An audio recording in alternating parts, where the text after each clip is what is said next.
with cheese. Hey, we got QP, the quarter pounder, up in here. Dun dun No, dun do not dun. say that. Dun dun dun. Hello, everybody. Welcome to our third episode of K Sports. Week 13 of the NFL just happened, and now it's time to prep for Week 14 and the playoffs. That's right. Today we got your top performers from Week 13 from the quarterback, running back, receiver, tight end, and defensive positions for fantasy football. And we also got some news that we're going to recap from this past week around the NFL. In addition, we're also going to go over our own very own Cave League standings and what's to come now that we're approaching the playoff season. We'll also be reviewing the biggest news story in wrestling and also be recapping FIFA World Cup and giving you updates, some bracket updates and scores that just happened this week. Well, great, everybody.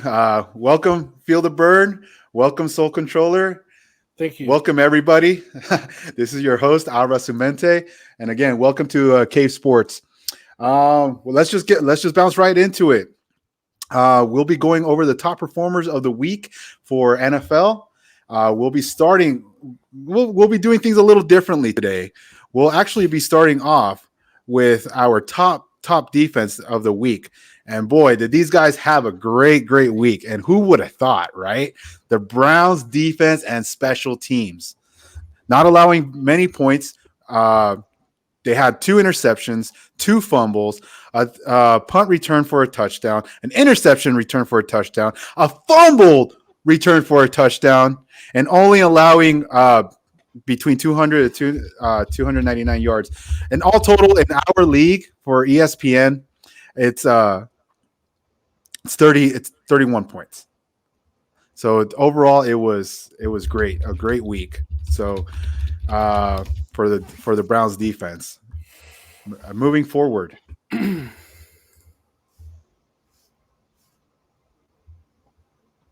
We'll talk quarterback. All right, Yeah, Zach, so go we're ahead with doing the quarterback. quarterback. Yeah, top quarterback for Week 13. I feel like probably a good bet to be everyone's top choice of a likely candidate to hit this list every week. But Jalen Hurts had himself a game this week. 380 yards passing, 3 touchdowns, added 12 rushing yards, and added the all important rushing touchdown for the quarterback, which bumps that touchdown points from 4 to 6. So, fantasy owners who own quarterbacks love to get that rushing touchdown. It's another solid game from him. Actually, above solid. That's a MVP-like game for Jalen Hurts, and they absolutely destroyed the Titans. He definitely did. I mean, it was crazy to see that. And to continue on with top performers, the top running back, whether it's in our league or just stat-wise in the NFL, was Christian McCaffrey. I don't think that's a surprise to anyone. He's still top 3 in the NFL, in my opinion. But he had 17 carries for 66 yards, 8 receptions for 80 yards, and 1 touchdown. And in our league, that got him 28.6 fantasy points. It's another Swiss Army knife-like day for McCaffrey. Just absolutely doing anything and everything you can do on the football field from the running back position, and really needed it with Garoppolo breaking his foot early on in that game. So big-time performance from CMC. This is just another day in the office for CMC, really, and this is why Niners brought him over. This is exactly why. Now, unfortunately, with the fallout of Garoppolo getting hurt, I mean, they'll still make playoffs, I believe, but this is one reason why they're making this push into the playoffs. It has to do with Christian McCaffrey. Right, and he's just the perfect fit for that offense with Shanahan. It's like they're like a dynamic duo with the type of offensive plays that he has. In addition, it's just a surprise that the 49ers defense was not the top defense of the week. I'm sure people have seen it all over the NFL news with like the last 3 second halves that they've shut teams out. Yeah, I believe it was at one point, it was the last 5 games they shut out the opposing offense. And this week they only gave up 7 points, I think, to the Dolphins. They had a touchdown to Tyreek. But in their last 6 games, they've only allowed 7 points in the second half, which is unbelievable. But the Browns, ridiculous. what that Browns defense did was absolutely insane. I mean, I guess we shouldn't be surprised because it's the Texans at this point. But like, was it a fumble return, interception return, punt return? Like, yep, yeah, that's 18 points right there just for a defense. Right, insane. All right, going on to wide receiver top performer. Yep, wide receiver top performer this week, Davante Adams from your Las Vegas Raiders. He ended up with 8 catches, 177 yards, and 2 touchdowns. What a monster! I was watching this game, and he was just wide open pretty much the entirety of the second half. No matter what the Chargers tried to do, Davante just seemed to just always be open and catch the ball whenever it was thrown his way.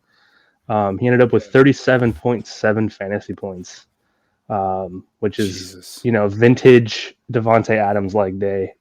I think there was a flea flicker for a touchdown in this game, and Asante Samuel from the Chargers did his best to swat a ball out, and I think he tipped it, but Davante still held on in the end zone for it. It was just unreal for Davante Adams. He's so fun to watch. He is very fun to watch. That's for sure. That is true. I mean, him coming from Green Bay. I mean, I'm being a Broncos fan. I was scared because going to the Raiders, I was like, Jesus. And by all means, he's proven it. I mean, he smoked us in the last game when they played in Denver. It was just bad. So yeah, he's awesome. I gotta say though, with Adams, I don't know if Carr is the permanent guy for Adams in the future, but no, I don't think. There's the potentials right there. I've thought for years that the Raiders have had so much talent, on their skill guys for so long. I think it's been Carr that has held them back, sadly, because I know he's like a good leader. He's a good person, and he's a great team player, but he's not that. He doesn't have the skill as a quarterback to take them all the way. Correct. Yeah, sadly, maybe just to make the playoffs as he's done, but I mean they'll be out first round, which is fine because I don't like the Raiders. Go Broncos. Yeah, it sucks. So moving on. Tight end top performer. Tight end. It was a rookie tight end for the Tampa Bay Buccaneers, Cade Otton. Sorry if I mispronounced the name. Means the stats aren't crazy, but then again, I think I've seen this pattern all year with tight ends. I mean, there's been a couple of weeks, yes, where the tight ends have blown up, but they've all been consistent like this. Cade Otton this week, with 6 receptions for 28 yards and 1 touchdown, for a total of 14.8 points and a standard PPR. So, nothing spectacular, but you know what? This is all you need from a tight end. I mean, even just to win a game, if you're looking at a, game preparation perspective. But as far as fantasy goes, sometimes this is all you need as well. I mean, we all try to shoot for the Gronkowskis or even the Mark Andrews type of player. But I mean, if you have something, maybe 2 players in your lineup where they could give you this kind of performance week in and week out, you're solid as far as tight ends go. Yeah, definitely. Yeah, I think with this game too, it was this was the Monday Night Football game. Tom Brady led another comeback. I think he passed Peyton in this game for fourth quarter comebacks or fourth quarter overtime comeback since the merger. Yeah. But Cade Otton, I mean, just one of the beneficiaries of being that red zone target, bringing home that touchdown. I was surprised to read this too. With that touchdown put him over the edge. I think it was pretty narrow too with the tight end position, but like you said, this is what the tight end position has been this year. Unfortunately, you're going to have your Travis Kelce and your Mark Andrews performances. I think Goddard and Ertz are hurt as well, so the tight end production as a whole looks so down. And also Darren Waller's hurt too, so the guys who would and normally be Pitts. up there with Kelsey. Yeah, that's right. Yeah, so you're going to probably get these games the rest of the season if it's not Kelsey or Andrews. You're going to get these 14, 15-point top performers from this position going forward. Mm-hmm. Unfortunately. Isn't it crazy that Kittle hasn't been doing what he normally does also? As last year I feel like he was having way bigger games. But yeah, I think there's been a lot of trust in that Niners offense with Ayuk this season. Debo's kind of having a down year compared to last year as well. And then obviously the addition of McCaffrey, it's more of they're having Kittle in on those tight protections to help block for Garoppolo and Lance when he was there, just to to ensure the running game is top notch. But because Kyle Shanahan loves to run the ball, so it's just unfortunate because Kittle is always drafted pretty high because you're expecting probably like 7, 8, 9 targets a game, and he's probably going to break one in open space because he can run over some dudes. Right, and well, in his first year too, when they didn't have as many skill guys like performing at a high level. They were even using him like Aaron Hernandez was used by the Patriots, like where they put him in a running back formation and letting him run the ball and shit. That was pretty fun to watch. So I mean, they know that the guy can do everything. I'm hoping to see more of him. So we'll see. For sure. Yeah, hopefully they're going to unleash him down the stretch here with Brock Purdy under center. Yeah. Great. Well, this week in Cave. In our Cave Instagram, we did something new for our followers, for the community. We put up our first poll as far as who would you start over. Our two options were Garrett Wilson and Jamar Chase. Soul Controller, tell us a little more about this poll that you actually did. Yeah, I put this poll up, and it was an interesting poll because Jamar Chase, that was his first week back after his injury. He'd been out for I think 4 weeks. I don't know exactly how many, but before he got injured, Jamar Chase was a no-brainer start. You already know he'd normally be a no-brainer start. He's just set and start or a set and forget type guy.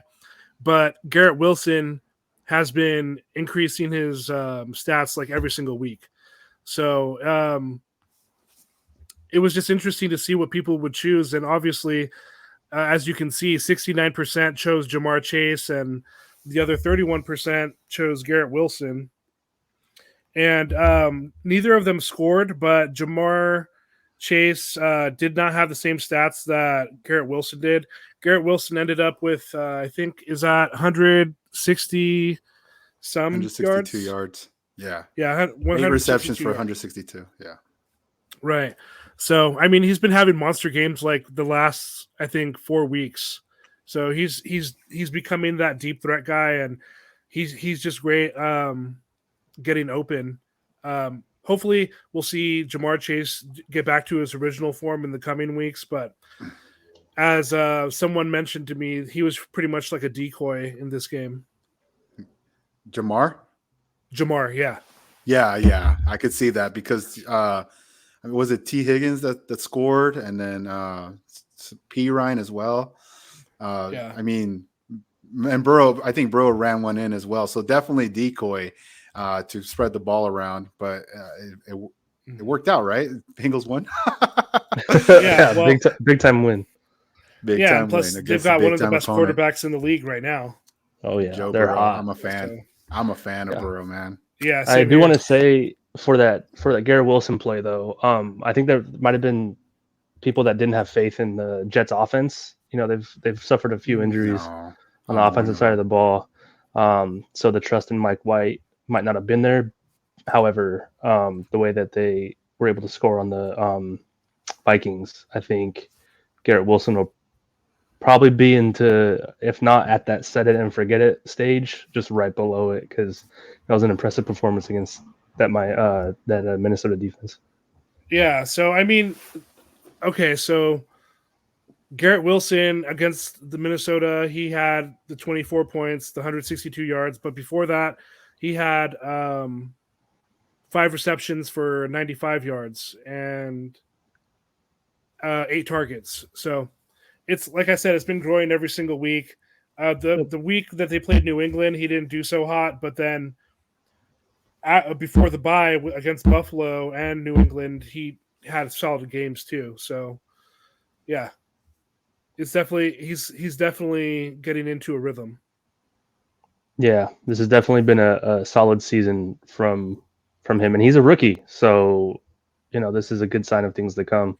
I think for Garrett Wilson and the Jets. It's exciting, right? It's exciting to go ahead, Patrick. Oh no, go ahead. No, I was just gonna say because how you said no one had trust in Jets offense. I mean, I haven't had trust in the Jets for the past 10 years since they had Mark Sanchez.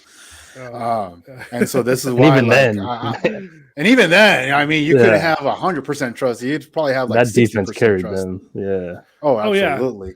Their defense is super underrated. Yeah. But where I'm going is that I did not see any of this coming. At all. Like for them to have what's their record, 7-5 or 7-4? 7-5. I think they lost. Yeah, 7-5. I believe they started off hot. They were 7-2. I think they've lost 3 in a row then, and they've taken people by surprise. They have a very young team. I believe first or second year head coach. So they're very young, and I'm kind of no lie. I'm excited to see what these guys bring the years to come.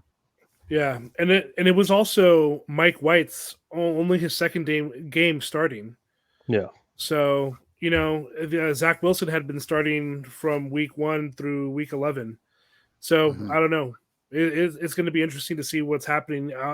Mike White he's come out firing pretty hot. So. Yep.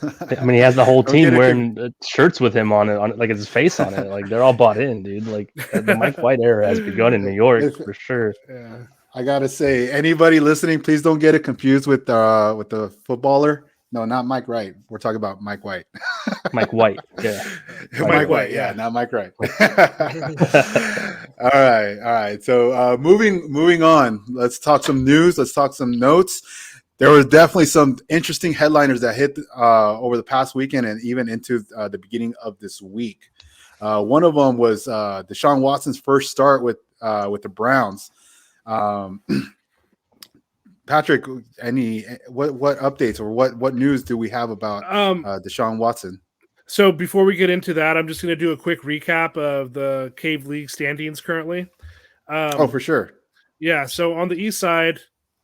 I don't think anyone's surprised at this point, but I'm still in the number 1 seed. 10 wins, 3 losses. Humble Everyone makes playoffs. Everyone makes playoffs. CD's Nuts is right behind me in second place with 7 wins and 6 losses. Team Garcia, 5 wins, 8 losses, and Sauce Boy Fresh with 4 wins and 9 losses. And I'm giving him some credit just because I'm pretty sure Sauce Boy Fresh has not played in the fantasy league before. So, on the West side, we've got Feel the Burn with the Bang Bang Niner Gang with 8-5. Right behind him is Cup My Balls with 8-5. Then it's Orange County Crack Achilles with 7-6. And then last is Judge Judy with 3-10. And the thing is, it still makes sense to get wins during the regular season because that's going to make it, that's going to have a big impact on who you play in the playoffs. Mm-hmm. So, yeah, it still has value to have wins in the regular season, even though everyone makes the playoffs. Yeah. For sure. Yeah. But in regards to the news topic, so Deshaun Watson, and in the last episode I was talking about it. I was excited to see what he was going to do, but sadly he didn't have that great of a performance. I didn't watch the game, so I'm not even sure if he was in the whole game. Do you guys know about that? Yeah, he played the whole game. It was pretty much they were carried by the defense. They had 3 touchdowns on the day, but he looked like a guy who hasn't played in a year. He did not look like he was, like he looks still rusty, and it's going to be maybe a couple more weeks before we really see what he's capable of. Until we get maybe that vintage Deshaun Watson performance. It wasn't what we had hoped or what we had hyped it to be last week, from our pod last week. But he's definitely got to shake off that rust. They got the win, so they're technically still in the playoff hunt. Might have taken too many losses, so we'll see here if they shut it down or not. I think they should just play him, so he can get used to the offense and get into the swing of things and used to these playmakers that they have that we talked about last week. Right. But yeah, he definitely looked like a guy who hadn't played in a while. Yeah. Yeah, I think the numbers don't lie there.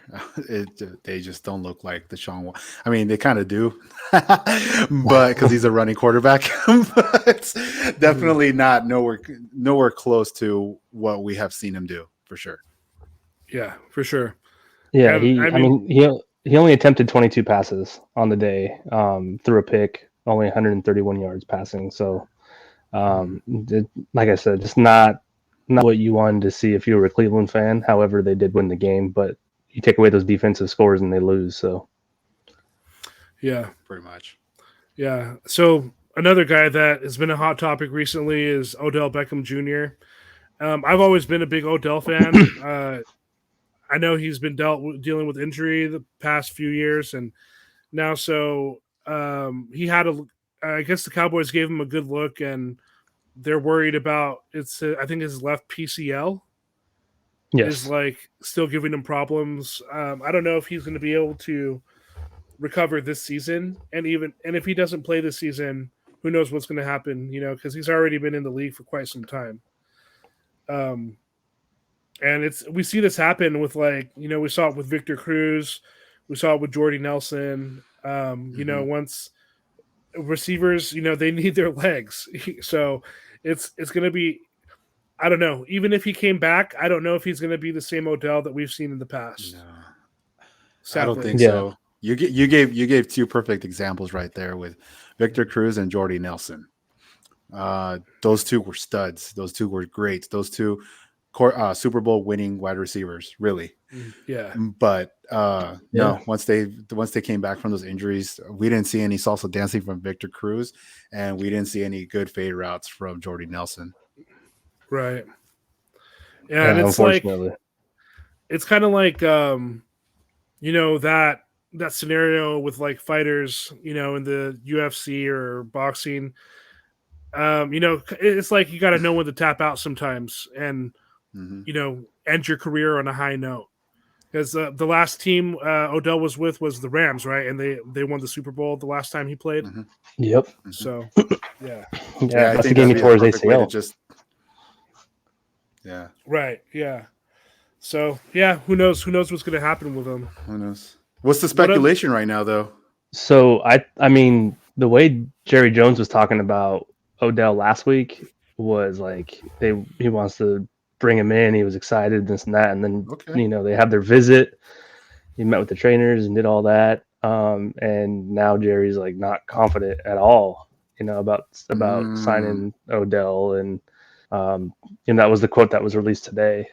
So that has to mean that he's not where he should be in his rehab. Yeah. My thought process was they were just going to sign him and deal with the rehab on their own, internally, so they can control it. And then by playoffs, he'd be ready to go. Which you throw a healthy OBJ on that offense, and that's scary. It's almost the inverse of what the Niners have going on right now on defense, for sure. So that to me was a weapon. I feel like they were going to sign, but if Jerry Jones is not confident, I'm not confident. So do you think they were ready to go? Do you think they were ready to sign, but he went through some kind of physical to check, or how's that work? Yeah, so based on, I feel like they were getting ready to announce a deal soon. Once the Cowboys beat the Giants a couple weeks ago, I feel like that was the OBJ Bowl. But yeah, you got to do your due diligence as a medical staff, and as you're out there to win football games. And if you're gonna have someone that's gonna hurt that, then you don't want that on your team. But this isn't like the normal head case hurt that OBJ that cloud has surrounded OBJ in his career. This is because of legitimate injury, and it happened earlier this year. So that was 10 months ago. Yeah. So maybe it was a worse injury than he had anticipated. So yeah, I fully expected the deal to be done by now, but this kind of throws a wrench in that plan. It definitely does. Oh well. Yeah. But there was another quarterback that hit the headlines actually just yesterday, and that is Baker Mayfield. So controller, what do you have? What do you have for us as far as Baker Mayfield goes? Well, I know that he got picked up by the Rams, and that's really all I know about that. Honestly, I'm surprised anybody picked him up. I just don't see what he's done in like recent games and recent seasons that would justify like a team picking him up. I feel like there's other options. So, I mean, I feel like the Baker hype is over. Honestly, Yeah, like yeah. what has he done recently? So I don't know. What do you guys think? Yeah, I think Baker, the timing of the Baker news and like this whole story that came to be between Sunday and now was it happened like right around the time that Garoppolo went down. So I think all signs are pointing to him. He asked for his release, I and the thought Panthers so. granted it. So I was like, oh, boom, he wants to go to the Niners. But then the waiver process works out in the NFL where the team with the worst record gets first crack at whoever's released. And when remembering that, I was like, there's no way he's going to get past the Rams just because they have a whole lot quarterback right now, and it would prevent the Niners from getting him. Now the hype on him that you brought up, Soul, is legit. Like there hasn't been much that he's shown lately that he can still be a winning quarterback or even be up to par with where he was drafted. That type of quarterback. However, I do think that putting him with Kyle Shanahan, I think there could have been maybe one last chance for some magic there in Baker's career. Gotcha. Gotcha. And yeah, I've heard that he's like nothing but a good guy and stuff, but at the end of the day, he needs to make plays and win games, and he's not doing that. So yeah, kind of sucks. Does him being a good guy equal into winning games? That's what coaches and teams are looking at. They're not looking to make the next Progressive commercial. That's true. But a lot of times characters, very scrutinized within a team as well. Yeah. They're not, absolutely. like for like Bill Belichick is not just going to pick up any player. He looks for a very specific character as well. Right.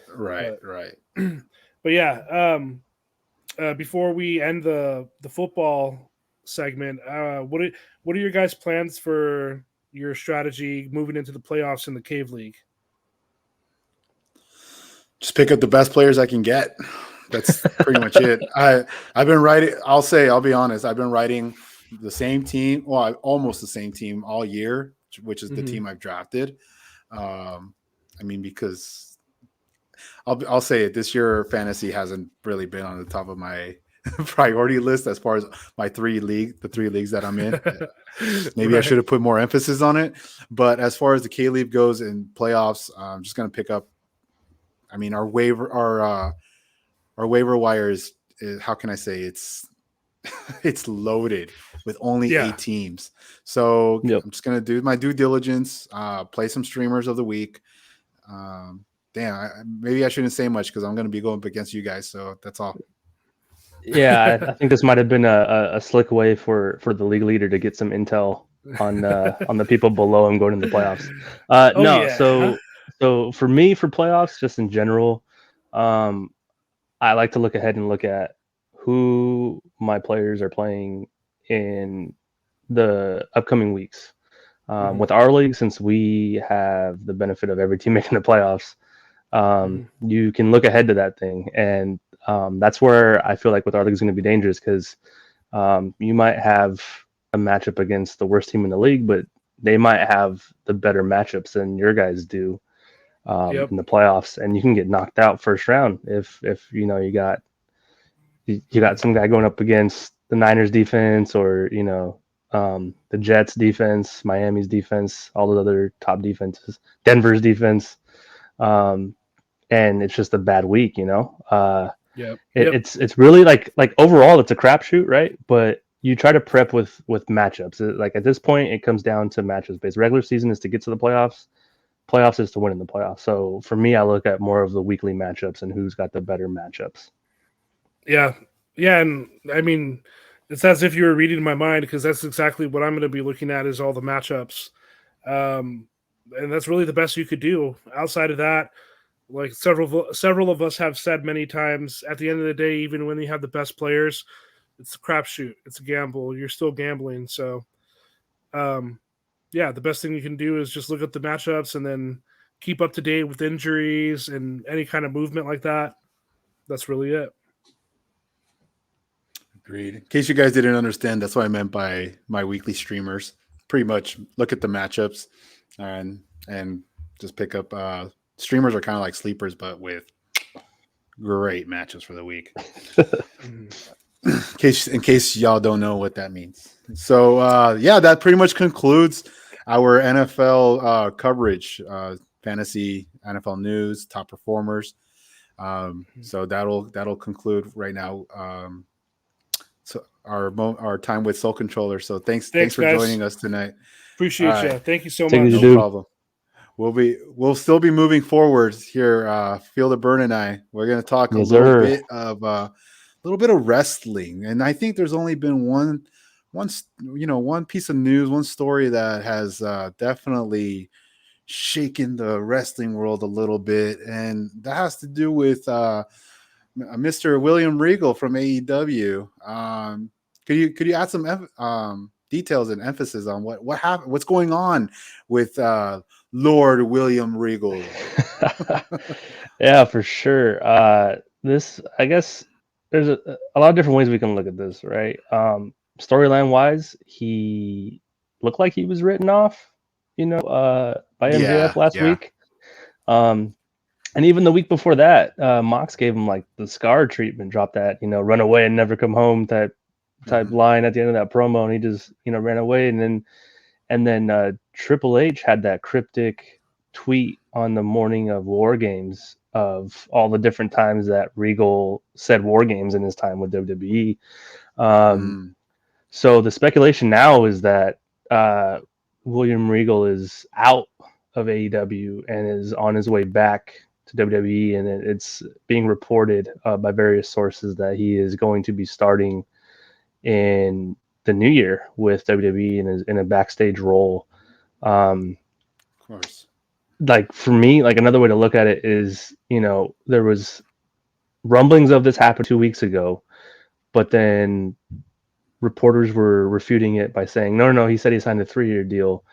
And then it was, I guess there's more rumors saying that he might have had an opt-out of his contract if Triple H took over for Vince.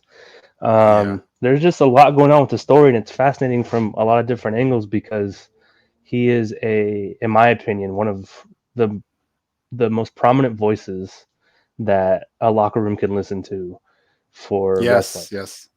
His experience, his wealth of knowledge that he has is just unparalleled.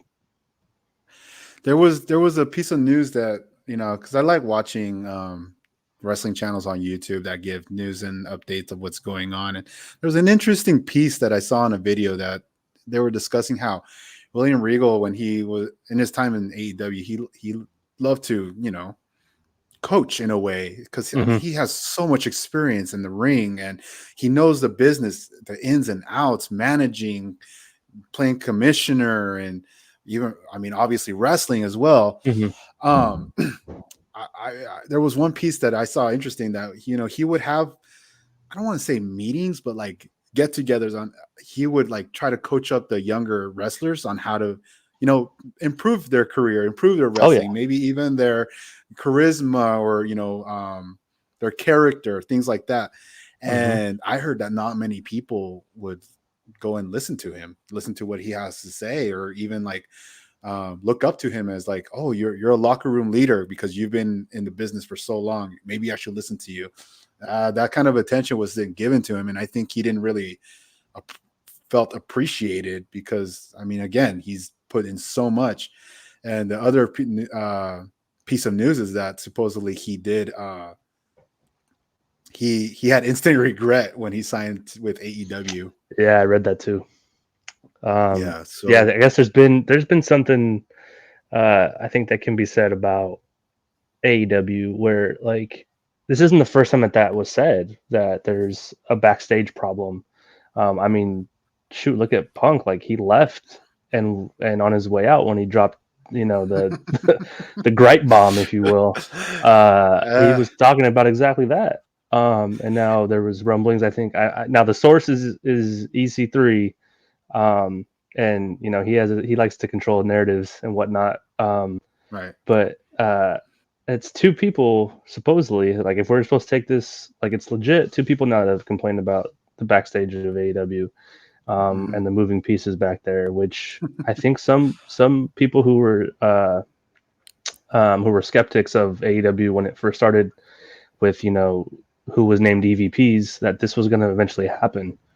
I hope it's not true because more wrestling the better, in my opinion. Well, according to our good friend J2, it's all a work. So it's all a work.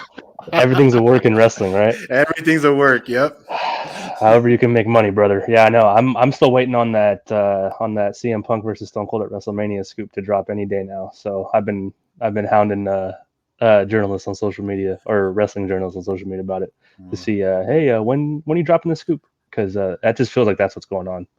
We'll see, man. We'll see, because I mean, there's been news of AEW buying out Punk's contract. There's so much that at this point, until something happens, then that's when I'll react to it. But right now, it's like all speculations and everything. I'm just gonna listen to our homie. It's all a work. So I'll just everything's a work. I'm just sitting back and waiting to see what happens. So on the flip side, though, Regal going back to WWE, I think is something that is another one of those things where Triple H is right and wrong in a way. He should have never been let go. He was a big proponent of the old NXT Black and Gold, which I think was right up there with AEW in terms of being WWE's number 2 competitor, and it was in house. So they were always upstaging the main roster pay-per-views every weekend. So that's going to be a big return for them internally, and that was a voice that from all reports was very well listened to by a lot of superstars that are there right now. So huge news in terms of the backstage hierarchy in both these companies. Absolutely. Well, there's our wrestling update right there. Let's move forward. Actually, it'll be our last segment of K Sports. Let's talk a little bit of the World Cup. Oh yeah. We just finished the round of 16 today with there were 2 matches. There was Morocco and Spain, which Morocco stunner of the knockout stage.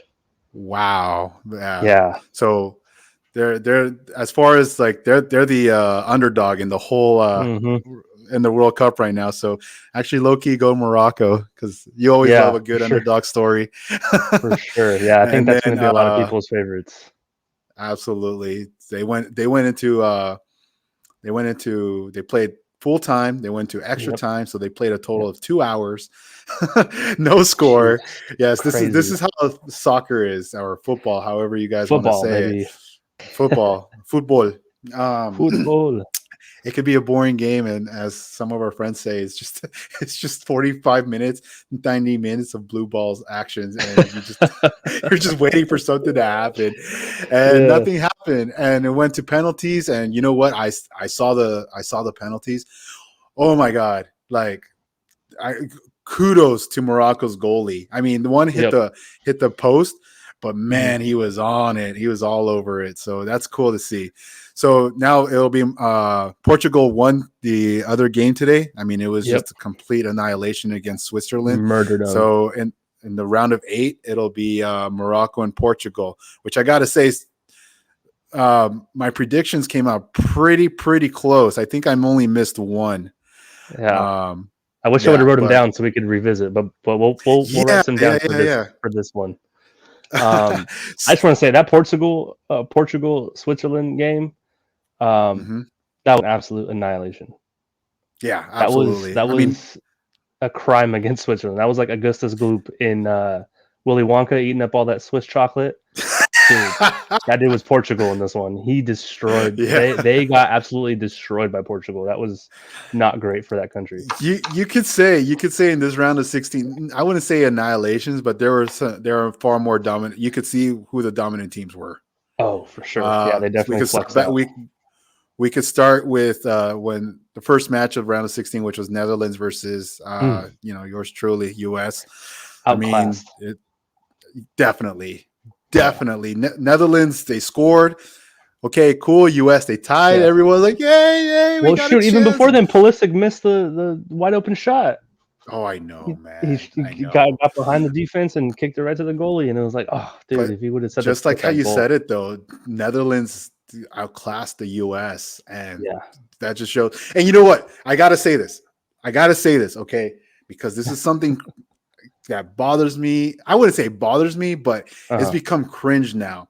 Is that every World Cup US makes, they're like, okay, we're set. We're going to be good in 4 years. No, dude, we haven't done crap.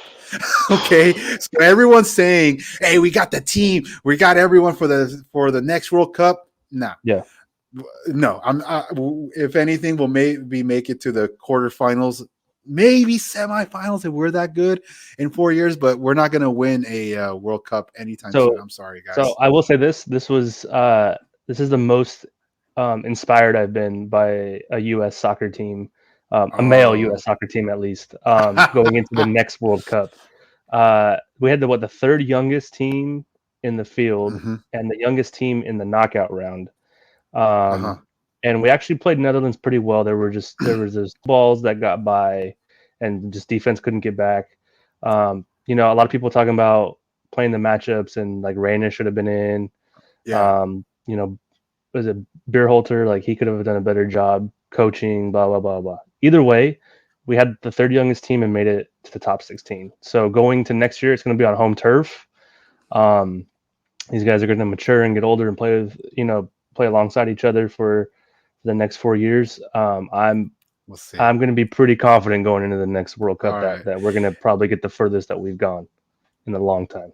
I'll say, if you want to feel inspired of watching a U.S. men's World Cup team, watch the 2010 U.S. men's World Cup. Oh, unfortunately, that's when we lost in the quarterfinals to penalties to Ghana.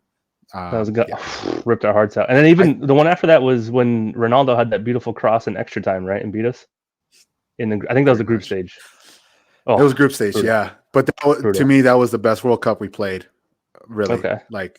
In all our I think 2014 we lost to Belgium, I think, in 2014. But and then 2018 we didn't even make those teams. Sheesh, no. Yeah, 2018 did not qualify. Alexi Lawless went off on U.S. soccer. I remember listening to that rant, and I was like, dude, this guy is fired up about soccer. What else we got for the knockout round? So Netherlands won. They'll be facing Argentina. Argentina beat Australia 2-1. Another game where Argentina just outclassed Australia. You know what? I'm gonna take back a little bit of what I said last week about Argentina, because they're turning tides. Their tide is turning, and the momentum is with them as far as for the tournament goes. So if they keep up this intensity, Messi keeps playing great soccer as their forward, as their leader. I could actually see them making the final. Will they win it? Depends on who they play, but I can totally see it now. Man. Let's see. The next brackets it was Japan and Croatia. Oh, this was a heartbreaker for me, man. And I'm sure a lot of people, because like I said, everyone likes a good underdog story. So Japan was one of them. And these guys played hard. I got to give it to them. These guys, they played. They left everything on the field. It was just unfortunate when it came down to penalties. They just couldn't do it. They missed. Croatia's goalie just kept blocking their shots, and it's unfortunate, but that's the beauty of it. That's the beauty of soccer, man. Yeah, Japan. That's the beauty of it. I will say Japan's fans have been my favorite in this tournament. Man, from whistle to whistle, just insanely loud. They were willing, that team, I believe, to play as well as they did in this tournament. They should not be disappointed at all. Like that country and that team, they gave it their all in this tournament. Tough way to go out, however. That they were my funnest team to watch for me. Yeah, I agree with you on that one. I would wake up the first when they played Costa Rica. It was like a 2 a.m. game.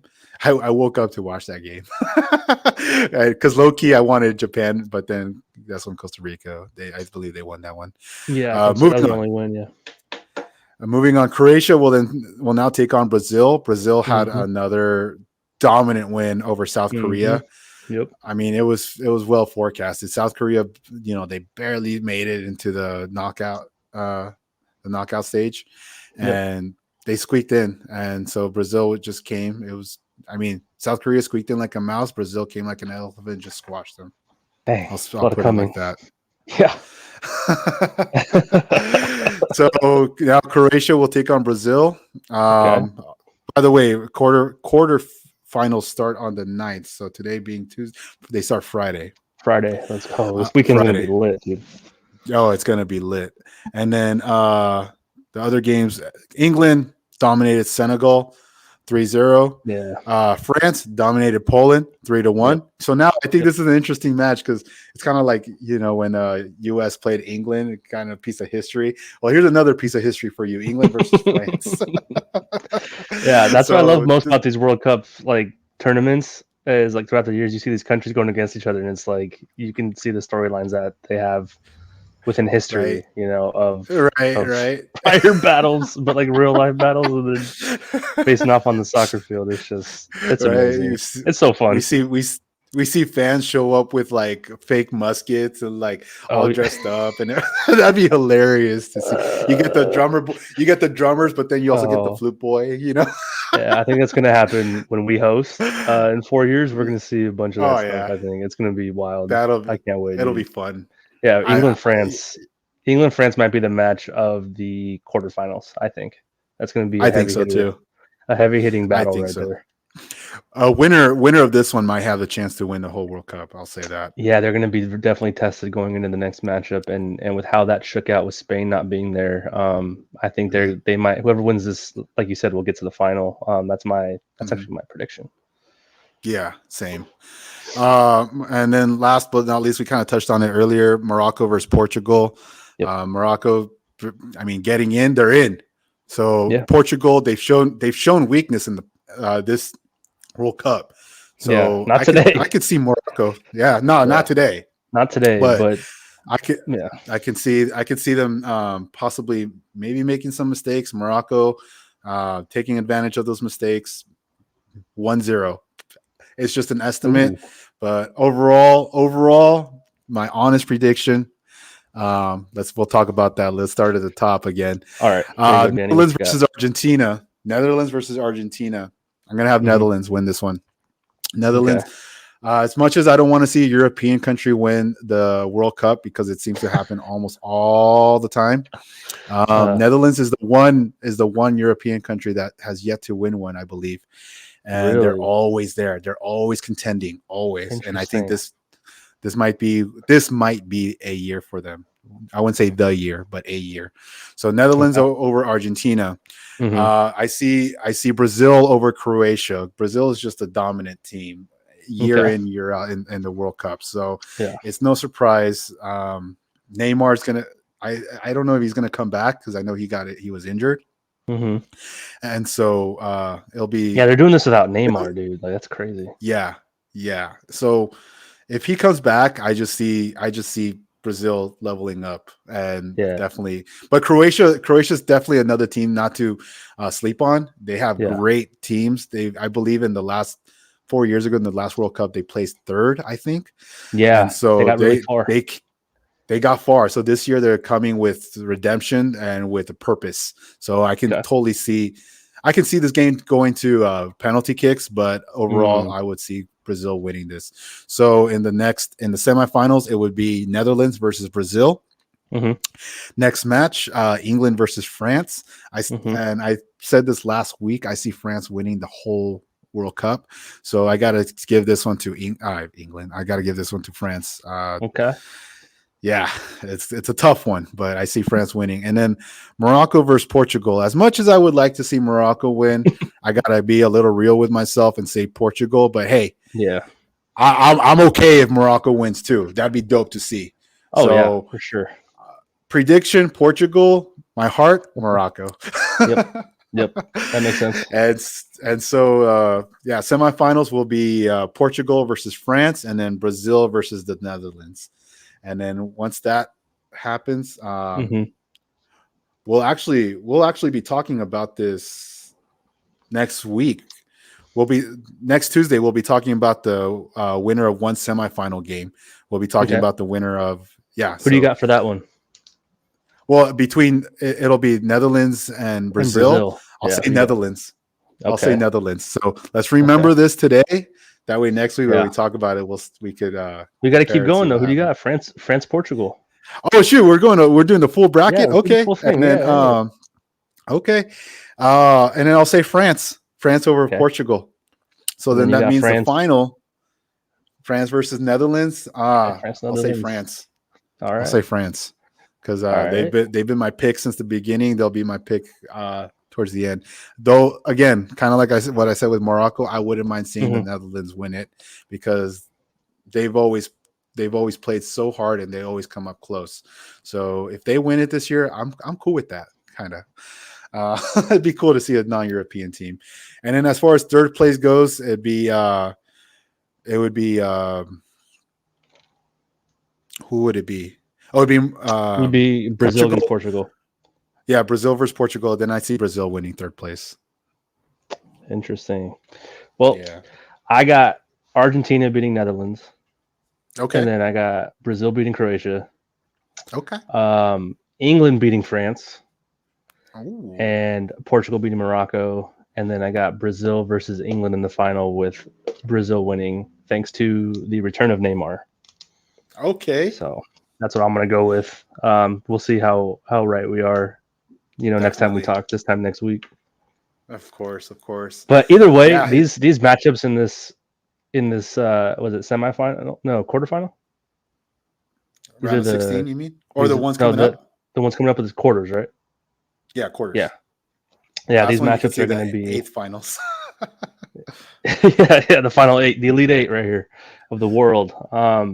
These are going to be some fun matchups for sure. Like you said, I forgot about Croatia going as far as they did last World Cup. But it seems like with some of these teams, like if maybe they were playing somebody else, they might be able to go on a run. But some of these teams are just like Portugal with the way that they played today. Was it Brazil yesterday? They were super impressive in this round of 16. So I think this quarterfinal is shaping up to be really, really entertaining. And there's going to be some really good matchups, a little bit clashing of styles with the European versus the South American countries in a couple of these. And then, just, the star power that's left in this tournament is amazing. Like, could you imagine if we see Argentina versus Portugal? You get Messi versus Ronaldo. Like, that would just melt people. I didn't even think of that, man. We would see massive numbers. Of course. And that's their final. This is going to be their final run, right? Low key, it'd be both their. I think it would be both their final runs. And, I mean, I'll say this: FIFA's been known for sketchy games in the past, so I wouldn't doubt it for them. For the bag. Yeah, you're right. I mean, how'd they get to Qatar? Sketchiness for sure. Thing. So you guys want, if you want a piece of history of FIFA, look up the 2000 what World Cup was it? The 2002 South Korea team. Look up that controversy. have to do a deep dive between now and next pod. Yeah, supposedly fixed games, paid out referees, and that's how they were able to make it to the semifinals. There's definitely been a loud chatter of the corruption in the FIFA ranks. Yeah. So, and that got really loud when Qatar ended up winning the bid for this one. But yeah, I would not be surprised if somehow it works out and we get Ronaldo versus Messi in that final. It'd be fun to watch regardless, though, I think. Yep, for sure. So, all right. Well, that about does it. That wraps up our third episode of Cave Sports. Joining today was Feel the Burn and Soul Controller, which I left already. I am your host, Abra Sumente, 1021. Make sure to follow us on Instagram at at Cave. At the And Cave. check at the Cave and check us out Instagram, YouTube, Twitter, Twitch. We have these streams going, TikTok as well. Thank you, Burn. So check us out, and definitely looking forward to next week. Stay alert, and we'll see you, everybody. All right, take care. Take it easy, y'all. See ya. Bow, ch ch ch bow, bow, ch ch ch bow, bow, ch ch ch